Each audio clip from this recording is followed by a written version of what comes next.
walang hangganan. Mga kabataan na nababalot sa sariling kaisipan dahil sa pag-usbong ng mga bagong kagamitan.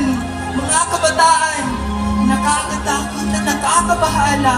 Mga kabataan na naging laman ng balita sa TV at dyaryo dahil sa krimen. Nagdadala nito. Mga kabataan na aabuso. Mga walang kamuwang-muwang sa mundo. Mga kabataan.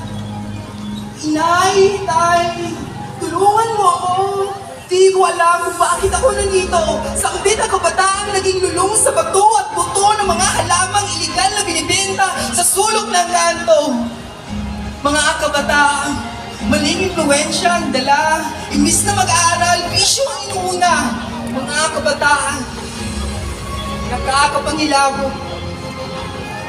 Habang nakikinig ang balita sa radyo, isang babaeng inahasa at inabuso, mga magulang na di nagkulang sa aruga, mga magulang na maghabong nagkakandara pa, kunting piling upang kinabukasan ng anak na ngayon ay nasa selda. Kabataan, hindi pa panahon at ito'y panahon upang iyong kamalian na ituwid, ang iyong kamalian na ibaluktot ay ating itama. Iba-iba tayo ng nakaraan, estado at karangyaan. Mga kabataang may kumpletong pamilya sa pagkainan. May mga kabataang mag-isang lumalaban. At oo, isa ako sa kabataang kabilang dito. May mga kabataang maranyang buhay. May mga kabataang nag-isang lumalaban sa mapaglarong kapalaran. Kumakayod na parang nalubang.